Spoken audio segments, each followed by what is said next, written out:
Your Bibles now, if you will, and turn to the Gospel of Matthew, chapter 5. And again, remember our Facebook page, and these messages are on the Facebook page every week, usually no later than Monday, so keep that in mind if you miss one or if you want to, I don't know, if you need a nap or something, whatever. But you're welcome to download that or to just listen to it on the site. Matthew chapter 5, beginning at verse 13, Jesus says, "You are the salt of the earth. But if salt has lost its taste, how can its saltiness be restored? It's no longer good for anything, but it's thrown out and trampled underfoot. You're the light of the world. A city built on a hill cannot be hidden. No one, after lighting a lamp, puts it under the bushel basket, but on the lampstand, and it gives light to all in the house.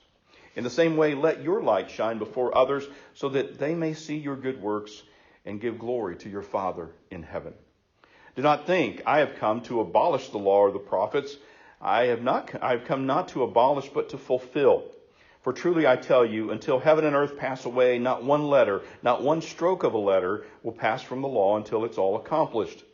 Therefore, whoever breaks one of the least of these commandments and teaches others to do the same will be called least in the kingdom of heaven. But whoever does them and teaches them will be called great in the kingdom of heaven. For I tell you, unless your righteousness exceeds that of the scribes and Pharisees, you'll never enter the kingdom of heaven." There was a popular TV show that some of you grew up with, maybe, that would, halfway through the show, would say something like this, "And now for something completely different." And this part of Jesus' ministry in Matthew chapter 5 is that moment where Jesus begins chapter 5 with what's called the Sermon on the Mount. Chapters 5 through 7 in Matthew are the famous Sermon on the Mount. And the Sermon on the Mount is Jesus going up to a high place with a big crowd around him as the following of Jesus has started to sort of expand quite a bit. He's got his 12 disciples with him now.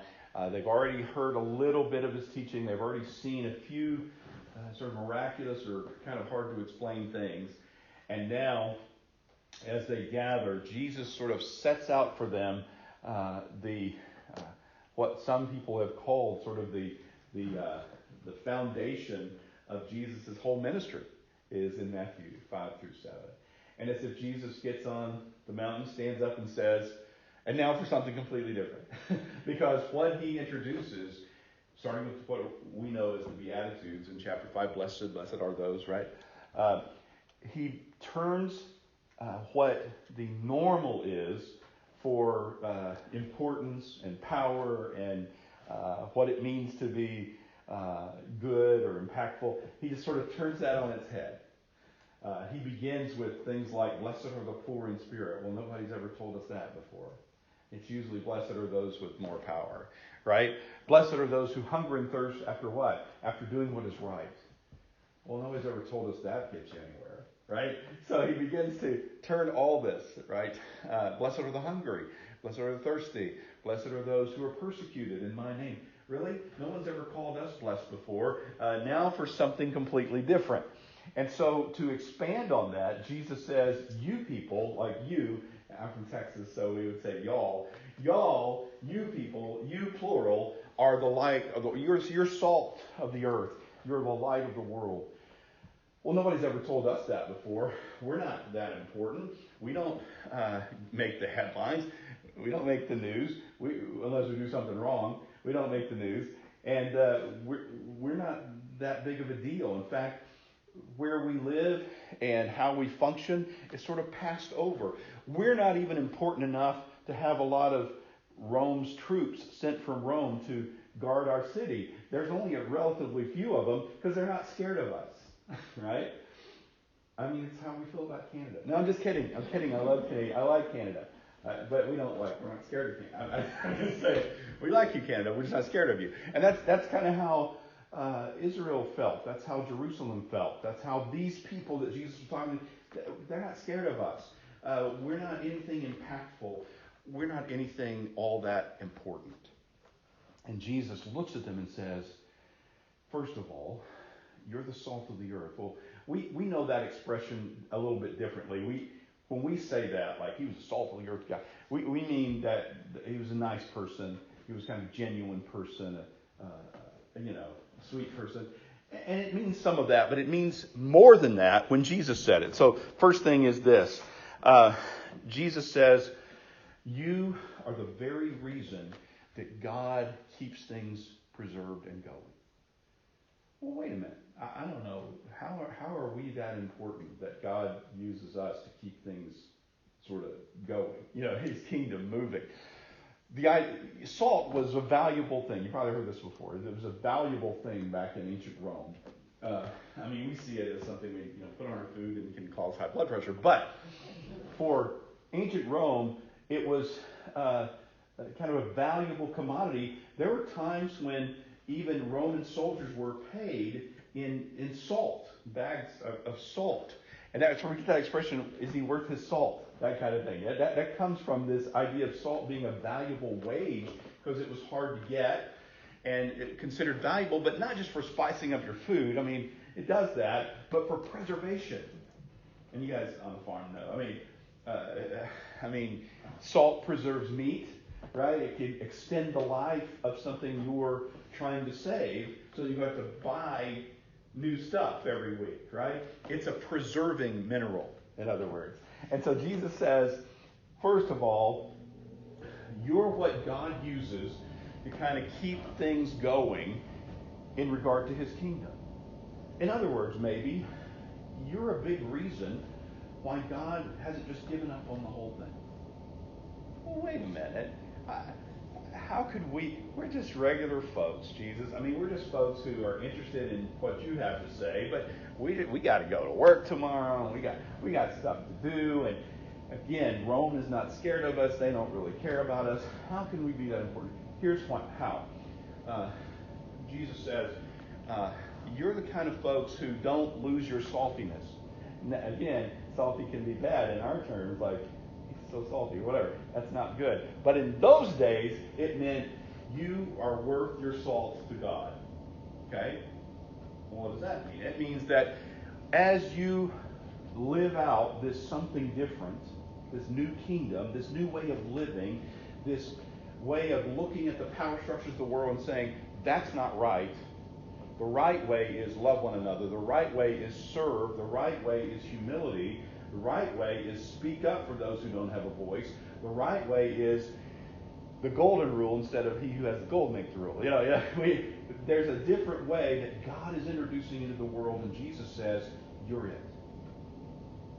And as you live out this new way, you become the way God preserves things and extends things and makes things good and flavorful and also protected, safe. You are that. You all are that. Well, how can I be that? Jesus says, and in fact, he's echoing the scripture that she read in Isaiah, which has some very practical moments in it, like, hey, if you see somebody in need, go meet that need. If you see the poor, go ahead and speak up for them. If you see someone who needs the love and care that God provides, you be the extension of that. Jesus is saying every time you and I engage in that, we become salt. We become this preserving element in the world. It begins with those little moments. Jesus says, according to God, you may not be important to Rome or to the government, to the world, or whoever, but you're important to God. You're worth your salt, and you become sort of his preserving agent in the world. Isn't that fun? You and I, as the church of God, of Christ, as we join together with brothers and sisters all over the world, we become an example, certainly, of what it means to live out this new kingdom, but we also become God's way of spreading his good, his preserving, healing power throughout the world. We become that. Well, I don't really feel like that all the time. I just feel like I get up and go to work and go home. That's what I feel like. And Jesus says, no, but in the midst of getting up, going to work and going home, don't lose your saltiness. In other words, if you stop living out this new kingdom, what's it worth, right? You get caught up in what the rest of the world thinks about the day-to-day grind, which is, what's it worth? What's it all worth? Forget it all, right? This whole cynical kind of, it doesn't matter anyway. Jesus says, I've come for something completely different. come to tell you that because you are loved by God, you're created in the image of God, and you are on a mission from God, that you can be a part of this thing that keeps the world salty, keeps it preserved, keeps it good, keeps it healthy, keeps it living and moving toward the ways of God. Isn't that fun? I mean, it can be, just in small ways. I had a friend who tried a trick. I don't know if I recommend this, by the way, but I'm just saying it worked for him. But he was a very outgoing kind of guy. And he said, Charles, I've tried something different. I got on an elevator, a really packed elevator in the city. He was in Dallas. And he said, instead of looking straight ahead, I turned around.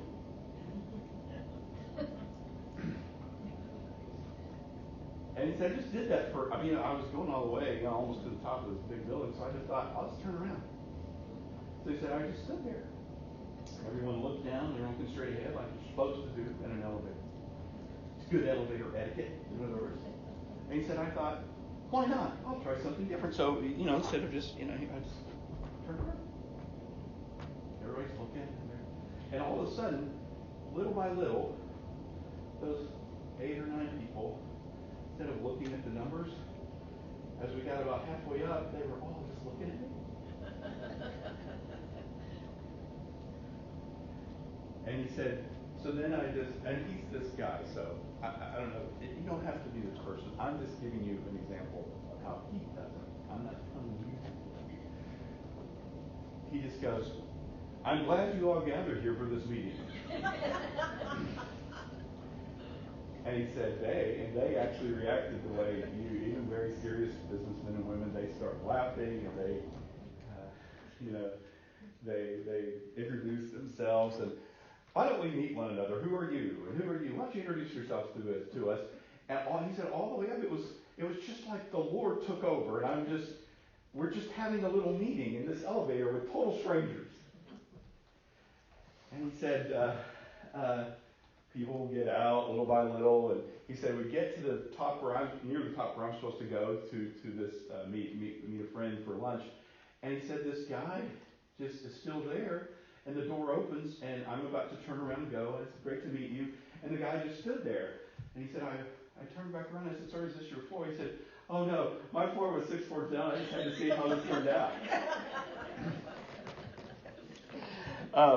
And so he said, well, get off. And he said, I talked to him, and he said, we exchanged cards. And, Charles, I may have made a new friend. Now, look, not everybody is like my friend. And I'm not recommending in some elevators, especially that you do that. But my friend loves God and loves people a lot. He loves God a lot, and that makes him love people a lot. And he takes this whole salt of the earth thing pretty seriously. And it challenges me. Now, I don't have to do it the way he does it, and neither do you. But he, as always, it seems to me, looking for creative ways to say, hey, look, how about we move past this everyday grind, life things kind of stuff, and let's see what happens when something new happens, right? And I think it's his way of saying, I don't want to lose my saltiness. You know what I mean? I want to find a way to keep something of the love of God going in my own whatever way God gives me. Now, yours may be different, and it's okay if it is. His is funny. I know. His is funnier. I get it. But yours may not be as funny. It may not be as dynamic. It may be more one-on-one. It may be, in your mind, simpler than that. It may be certainly a lot less bold than that. And I'm pretty outgoing, but that even scares me. So don't worry. And the closest I ever came to that, I think, was once on an airplane. I mean, it's something to this story. That's the closest I've come. On airplanes, I'm not the biggest fan of flying. I used to have to fly a lot, though.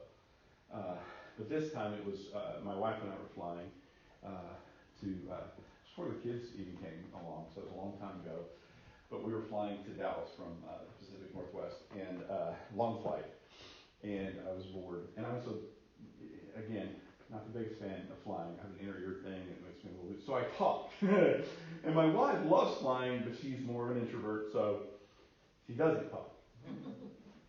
But she's cool with me talking to other people because she knows, that keeps me sort of I mean, you know, she doesn't ignore me, but she's fine if I talk to someone else, is what I'm saying. So I was started talking to this woman who, they were flying to Dallas as well. And I don't know if you know, but the headquarters for Mary Kay Cosmetics, yes, do you know this? Is in Dallas. And I've actually driven by the home of Mary Kay, God rest her soul. I've driven by her home. I went to college right up the road from her home. And anyway, so I actually told this woman this. She's like, we're going to the convention down in Dallas, and they're all in the pink, you know, whatever stuff. And God bless them, you know. So I'm like, hey, what is it? And she goes, Mary Kay. I go, I know. My wife and I went to college right up the road. You know, I'm telling her the story. And I'm like, oh, she's an amazing woman, blah, blah, blah. You know. And she said, in fact, sir, all those people, that whole section back there, are Mary Kay, you know, people who are coming to this big meeting. We're so excited. We're going to meet Mary Kay, and one of us is going to get a Cadillac, whatever they do, you know, the pink Cadillac thing. And I was like, oh, that sounds great. And, you know, it was near Christmas time. It was holidays, so we're flying down to see my hope in Texas. And so I'm just really, because to take my mind off the fact that I'm 35,000 feet in the air in a big metal thing, I'm talking to this woman about the ins and outs of Mary Kay. And how you sell it and whatever. And she's like, are you sure? No, I'm probably not going to sell it. But I'm interested in how you sell it and how they sell it and what are you doing. And so she's telling me the story, and my wife's just like praying, probably. And I'm just listening, and then she goes, well, what do you do? And I always spring that on people. But I was pastoring full time in the Pacific Northwest in Oregon, and I said, well, I'm a pastor. She goes, I figured you might have been a pastor. And I said, well, I don't know. She said, I thought you were either trying to sell me something or you were a pastor. I go, what's the difference? No, I'm just kidding. I didn't say that part. And then so I go, yes, ma'am, I'm a pastor, but you know, I said, I'm not the biggest fan of flying, so this is really helping me. And I was in the middle seat anyway, which I also hate. Me, Mary Kay one. So we're talking, and she goes, you know, I'm a person of faith too, but I really haven't been to church in a while. I have a daughter in Colorado. Can I talk to you about her for a minute? I said, yeah, she, you know, I'm ignorant. Is she Mary Kay too? No. She goes, she's having some problems. And so she began to share with me, just in this jovial moment, some very serious problems her daughter was having. And I went, well, do you mind? I said, this is weird. I know we're way up in the sky, but I pray in the sky anyway because I don't like to fly. Might I pray with you like right now? Would that be awkward for you? No, that'd be wonderful. So I had to pray with her about her daughter right there, 35,000 feet, somewhere between Portland and Dallas. And then, you know, she said, I'm so sorry. She goes, I know you're sort of off duty. I go, well, we're never off duty. Don't worry. I said, I'm a pastor, even in the air. Don't worry. And she said, well, I feel kind of bad about burdening you about it. I said, no, that's what I do. It's fine. I said, actually, I feel like I'm doing some good here. Because again, I hate to keep saying this, but I'm not the biggest fan of this whole experience. And so, I just, you know, this helps me. You've helped me today. And I appreciate that. She goes, well, I just feel like I really brought the conversation down. I go, no, man. Look, watch this. That's what I said. So now I wanted to make her feel better. So I go, watch this. And my wife was like, oh, sweet boy. Right? And I go, I'll be right back. So I got to use the restroom. I moved toward the front of the plane. Use the restroom real quick. Walked back down. All these Mary Kay folks, and their little ribbons, and their little. I mean, God bless. You know, I'm not making fun at all. But they're just a cluster of them, man. And remember, it's almost Christmas. And I see the flight attendant. She's like, "Sir, are you doing okay?" "Yes, ma'am. I just went to the restroom." And you know what? I'm wondering what to get my wife for Christmas. And everybody just goes, "Whoa!" It was like, man, Billy Graham just walked down there. It was just, whoo! Everybody just. I was the center of attention, and everybody just froze. All conversation stopped because it was like I threw meat to the bloodhounds. Sorry, I don't mean it that way. But whew, they're all there. And I go, guys, I'm just kidding. I know you all work for Mary Kay. And of course, my poor, sweet, embarrassed wife, when I sat down, she's like, you feel good now? Feel better now? Yes, dear. I feel so much better. And the woman beside me was kind of tearing up a little bit. She was laughing. She says, thank you for that. She goes, that, number one, is a great trick to play on my friends. And secondly, thank you. You made me feel better about telling you all that personal stuff. I said, man, look, God cares about all this stuff. He does. He cares about what you sell. He cares about how you live. He cares about your daughter. And he cares about us. I just want you to remember that.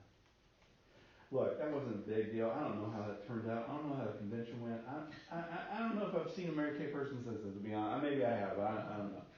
But here's what I do know. Somehow, in regular situations, in everyday kind of things, Jesus said to us, all of us, you're the salt of the earth. You're a part of what I do to keep things rolling and preserved and safe.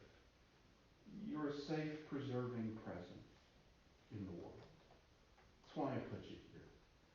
You're not perfect. I'm not perfect. You struggle sometimes. I struggle sometimes.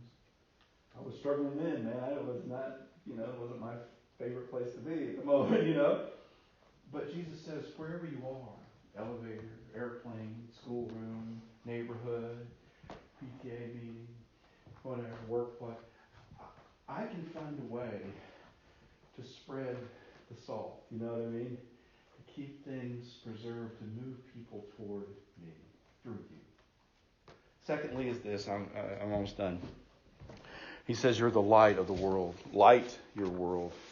You're the light of the world. Well, Jesus, you're the light of the world. Yeah, I know, Jesus would say. But you folks are like a city that I built, he says, right? A city on a hill that can't be hidden. I've built you so that people can actually see. And what do people do with light? Well, they don't hide under a bushel in that case. Remember, the only light they had was candles. You certainly don't put that under a bushel. You know what happens.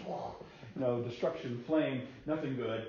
But when you let that light, just even a small light, a small little candle, a small little lamp, when you let that happen, Jesus says, it'll light up the whole world. It'll light up the whole world. Someone in darkness will look for light. Someone who needs hope will look for someone, no matter how they're struggling, who's carrying around the hope of Christ. The hope of redemption, the hope of grace, the hope of love, the hope that produces joy. Somebody is going to be carrying that around. There's a group of you, Jesus says, and I put you on a hill. No one, after lighting lamps, puts it under a bushel basket, but on a lampstand. In the same way, let your light shine before others so that they can see your good works and give glory to my Father in heaven, your Father in heaven. Not to brag, not for power. Don't do good things for folks, Jesus says, just so they'll do it for you. Don't do good things just to get more power and influence. That's how the world does it. Do good things, why? So that they can look to my Father, your Father in heaven, and give him glory. And say, wow, only God could do that. This person's struggling just like I am, and yet somehow there's joy there.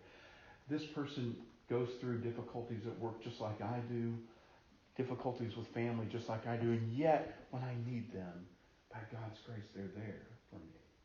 When that happens, Jesus says, you're like that city on a hill. You're that place of oasis, that place of rest for someone else. You're a calming presence in a world of stress. Well, I'm experiencing stress too. Yeah, that's why I said, Jesus said, you plural. You got each other to help with that light, right? And as we work together as the church, as we worship, as we're strengthened, and as we go out into the world, Jesus says, you become a reflection of my light in the world. Finally, it goes like this. Jesus says, finally, don't think I've come to abolish the law of the prophets, blah, blah, blah. He said, what is all that about? Well, it's not about legalism. And he even says, unless your righteousness exceeds that of the Pharisees and scribes, you won't have any part of the kingdom of heaven. Well, that's scary, because the Pharisees and scribes were smart, religious, devout people. Are you saying, Jesus, I have to walk around being some... No. Here's what I'm saying. Jesus is saying, I believe.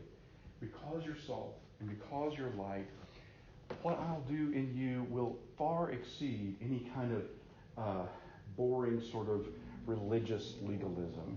It will become more than that. it will become something that lights up your life and lights up the world. Okay? It'll become a relationship building kind of thing where you can be who you are. You don't have to be the elevator guy or the airplane guy or whatever. You can be who God made you to be, and by following His ways, become salt and light. Become a city on a hill that points people to God. You can do that, Jesus said, because I have come so that all of that other stuff is taken care of. So that you can just focus on following me and living like I do. Jesus, in another place, says to his disciples, in fact, right before he ascends, he says, greater things, do you remember this verse? Greater things than I have done will you, plural, my followers, my disciples, greater things than I have done will you do. In other words, you'll do greater things than I've done here this few years that I've been hanging out with you. Well, how can that be? Why? Well, Jesus answers it. He says, because I go to the Father on your behalf. In other words, I prepare the way for this thing to spread through you. The Spirit of God comes and can empower each of us, and together, throughout our community, throughout the world, we can live out the ways of Jesus in a way that makes an even greater impact than he can make individually in the 3.5 years that he walked around the streets of Jerusalem. Isn't that something? I mean, I didn't say it. I wouldn't dare say it unless Jesus said it. You know what I mean? I wouldn't dare claim that for us unless Jesus said, I'm going to make sure that you are able to do that. There are places in Galva, there are places in St. Joe that you will make an impact where no one else will. Jesus says, I've prepared it that way. I want that way. I've scattered you all about that way so that you can be salt and light and point people to me. I'll close with this. Dr. Tony Campolo, great Christian speaker, he was a professor at Eastern College for a long time, professor of sociology. Sharp guy, great preacher. He was also an ordained minister. And he's from Philadelphia. He had a student who came to him after class and she said, Dr. Campolo, my husband and I live in a married house here on campus, but he has really gone into a tailspin personally in his life. He is really discouraged. He's a little older than me, so he has his degree. Things aren't going well like he hoped. And he is just giving up. In fact, he's threatening just to leave me. He's just going to leave. And I don't want that. I'm a Christian. I know he is, but he's just giving up, and he's just going to leave. He said he's just going to leave me and leave what we could have. We've been married only about a year. I'm just about to graduate. I can't imagine what turmoil it's going to bring to me. He said, well, let me bring, there's a counselor on campus there, a woman. He said, let me bring her with me, and we can come and talk to you guys and see, if we can make any difference. So we made the appointment, he said. We showed up to her house, knocked on the little apartment, knocked on the door. She's in tears. She said, he knew about this appointment, and he told me that he would be here for it, and just a couple hours ago he called me from the freeway, basically saying, I can't do it. And she said, he packed up his stuff. He's on the road. I think he's on. So Campolo said, well, I left the counselor there with her. We prayed with her. I had to go. The counselor said, I want to stay and just talk with her. So she talked with her for a while. He said, I got on the road. He said, I'd get on the freeway and go back to my home, my wife, and kids. And he said, I'm just in tears, praying for the kids, for the family, praying for this guy who I really don't know. I've seen him before, around campus, but I didn't know him. And he said, off the exit I was taking, off the side of the road, true story, he said, there's this car with a flat tire. So he said, I need to do something. I feel like I'm doing something good for somebody today. So I'm going to exit off. You know what's coming. This really happened in Philadelphia. He writes about this in one of his memoirs. Ken Paulo does. He said, I exited off. This young man's, sweating and trying. And he said, son, I can help you put your tire on if you want. He goes, oh, that'd be great. This has been a horrible day. Okay. Well, he said, we started, he looked at it and he said, the tire's blown. He said, there's nothing I can do. Your spare's not very good. He said, why don't we throw this tire in the back of my car, Ken Paulo says, and I'll take it just right up here. There's a filling station where they can either fix your tire or you can buy a new one there. I'll take you up there. And he said, sir, I really appreciate that. So he said, I got in the car, got back on the freeway, circled around to the thing, and on the way I went, well, so, what? Why is your day so bad besides the flat tire? And he said, sir, you're a stranger, so I guess I can tell you. He said, I think my marriage is done. He said, in fact, I had a terrible fight with my wife. We're supposed to meet with a counselor today. He said, but I panicked and I left. And he said, I got my stuff in the back of that car, but he said, I don't even care. I don't care if people steal it. I'm just having a horrible day. And Ken Paulo, he said, my eyes got big, and he said, it kind of scared the kid. And he said, sir, what's wrong? You okay? And he said, without thinking, Ken Paulo said, I just looked at him and I said, God sent me to tell you to go back and talk to your wife. And her name is Katie, because he knew her. And he said the kid almost jumped out of the car on the freeway. And he said, no, son, I'm messing with you a little bit, but I believe God did tell me to tell you that. I'm going to help you fix your tire. You and I are going to go back. And we're going to do something about that marriage. He said the kid starts crying. His heart's still beating fast. He's still kind of panicking, thinking I'm a serial killer or something. But he said, I promise you. And he said, then I told him the story. And he said, why did you say God told me? He said, because I believe God sometimes works that way. Right? Well, why does he believe that? Because Jesus said, you folks are the salt of the earth. I'm going to scatter you out. And sometimes you're going to make these strange, preserving, healing connections with people. And it's going to change the world. Little by little. Hey, the stories don't always end this way, but here's how this story ends, okay? So I took the young man back. He got his tire. He followed me back. He walked in. Counselor, thank God, was still there. Right? We walk in. The wife looks up. They embrace. And the counselor and I sat down with them and said, look, this isn't fixed yet. We've got a journey here. But I want you to commit now. And the guy, he said, interrupted me and said, well, I ain't going to run from God like that anymore. He said, God just finds it. He said, you've convinced me. Well, you might say coincidence. I don't know. Here's what I say. I say Jesus promised greater things. Jesus promised, hey, it's not going to be about just keeping the law or whatever. Your greater things than I have done, you're going to do together. Because I'm going to strategically place you in opportunities where you can be a part of the light I'm trying to shine in the world. That's what we sign up for. Really, it's what we sign up for when we say yes to Jesus. It's certainly what we sign up for when we say, I'm going to be a part of what he calls the church. Okay? And a lot, some things we do happen on Sunday morning, but a lot of what we do, guys, right, happens on Monday through Saturday. And when that happens, God is glorified. And our lives are changed. Let's stand up, please.